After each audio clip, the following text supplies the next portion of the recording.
And for our Spotlight segment, let's join our senior correspondent, Abidemi Dairo, in the digital studio.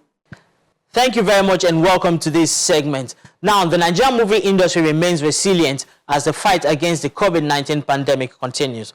While there are still mild restrictions in place, the industry has put forward a couple of big projects that has continued to steer the industry towards post-COVID stability. And in a matter of weeks, a new big budget project, Pillars of Africa, that highlights the effects of war on women and children is set to premiere. Let's take a look at some clips from that movie.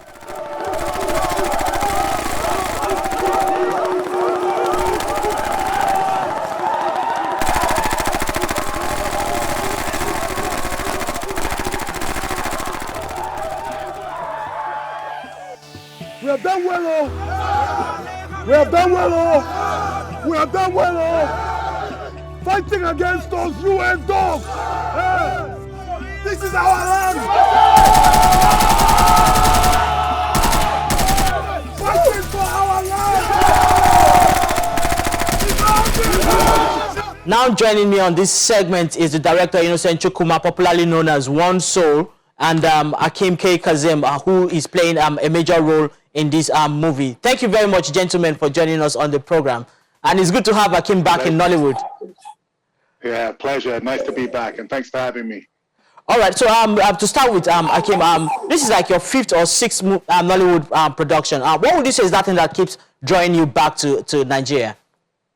You know, I like it every time an interesting director approaches me. So, you know, that's why I've worked with Obi and Emalonia and now One Soul and various other people, because they've always had interesting ideas and they want to sort of try and change the narrative within Nollywood and get it bigger and more international. So, you know, when people approach me like that, then I'm always willing to come back and do something in their movie to help and to give it a profile and to help push it more on an international front.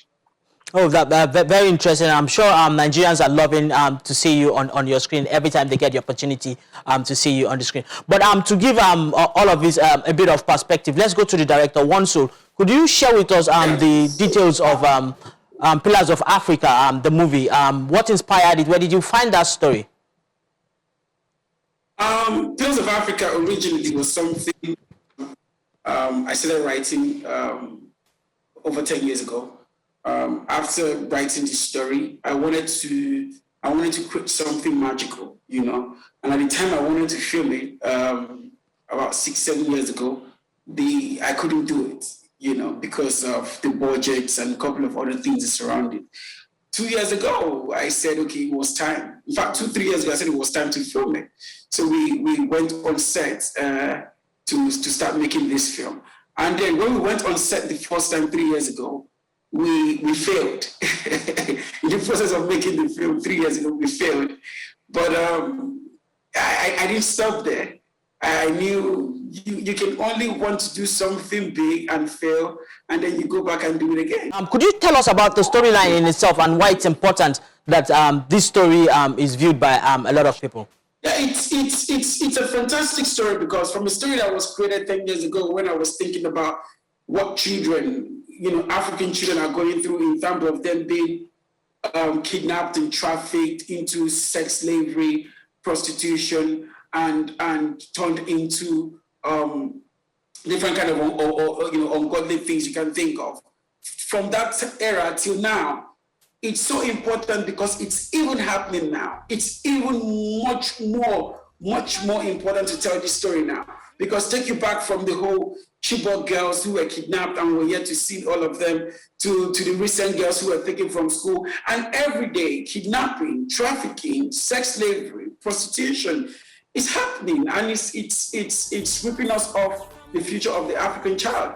See what One Soul has just said, and that was what inspired me to come and do it. Because I think at the time the Chibok girls were just, we were still trying to look for them. And, you know, so it was a very, you know, and I did a lot of stuff on that and bring back the girls. So it was a very, for me, it was a very much a needed piece. And the fact that he was wanting to do it and do it in such a manner and be brave about the telling of it, really, that's the only reason why I came back to do it, because I loved his passion for it, his honesty for it, and his wanting to bring a truth to it in a different way. So I applaud him for that.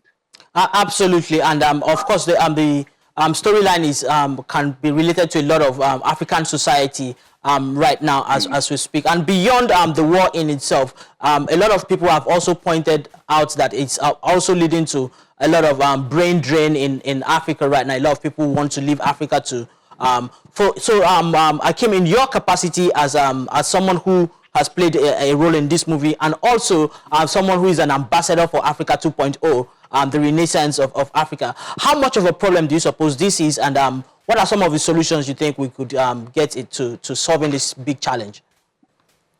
The biggest challenge that we have, unfortunately, on the continent is I think corruption. I mean, and I think it's our leaders not really wanting to empower their own people. We have the most beautiful continent on the planet, I think. And we have some of the most wonderful people and some of the most educated, especially in Nigeria.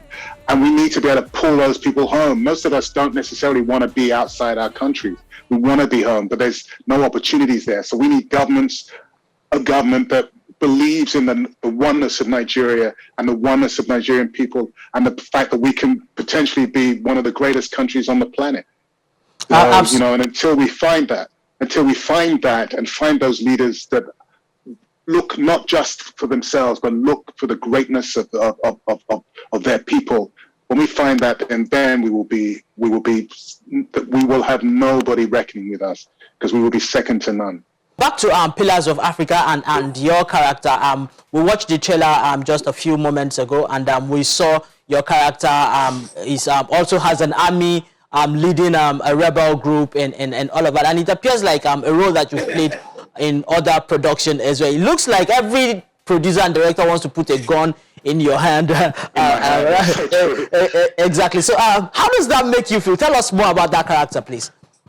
Listen, I think the thing for me to playing this was because of Wanso's passion for it and because of the Chibok girls. And yes, it's similar in one sort of sense to, they always would put a gun in my hand, but each of these characters, I hope, comes from a different place. And, for me, that character came from a place of, he also lost. He also was a victim. He's also, in this position because of what the society hasn't given to him. And so this is his way of believing that he can make ends meet, believing that his country, the Zambi Republic, needs to be free, needs to have its own. He needs to inspire his fellow warriors to create an Africa that he believes in. So yes, he's not necessarily the nicest character, but he's doing things as a means to an end. Okay, all right. And Hakeem, you want to tell us about your own experience, considering how you've been on other production in Hollywood, juxtaposing that to what we did and all of that. Yeah. I mean, it was very, very, very different from a lot of, when you're in Hollywood, it's very, very different. But you know what? I mean, having done other Nigerian Nollywood films before, I knew I wasn't in it. Nothing was a total surprise.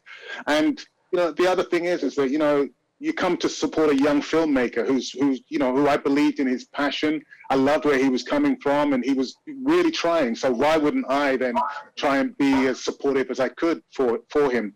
And yes, there are things that you would never do and never get away with in Hollywood, and the aspects of it that I would never stand for in Hollywood. But this was very, very different. And I wanted to support this young man and see him make the best film possible that he could make. So it was an easy choice for me, and I loved every moment of it because it was an adventure. And as he said, we went on a boat to places that I had never been before and slept outside in the way that I would never do it normally. And it was fun, and meeting these young actors as well, and watching these young Nigerian actors and actresses, especially the girl that plays the lead who sings, and just watching, man, and knowing that we as a country, we as a continent have so much talent in so many different ways. And, my hope is, that the next generation can really see that talent grow in the continent, so that we can stand up and be proud and say out loud that, Africa is growing, Africa is here. Thank you very much, Hakeem, for your thought. But lastly, before I let you go, Wanso, the industry right now in Nigeria is just trying to find its footing post COVID-19. Of course, there are still restrictions here and there. Could you share with us how the industry is faring now in Nigeria, and What do you think we need to do to help it stabilize?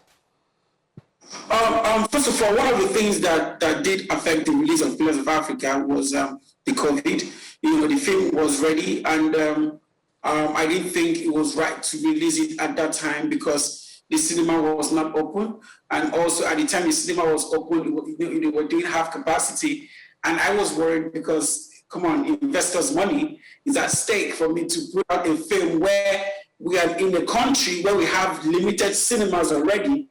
Who's going to help you make limited money? So you're now going to release a film in a period where your limited money is going to be slashed into two because there's limited capacity. So I just felt like it wasn't the right time, and I'm glad the world is readjusting to the post-COVID period. It's been tough for every filmmaker, including myself. At the end of the day, we just have to keep going. That's what we got to do. Yes, keep going, we must. I must thank you again, gentlemen, for joining us on the program today, and we're looking forward to the premiere of the movie sometimes next month. Yes, exactly. July the 23rd is hitting the cinema. July the 18th is the official premiere, and Hakeem is coming to Nigeria. Whoopsie. All right, see you. Thank you very much, gentlemen. It's a pleasure having you on the program.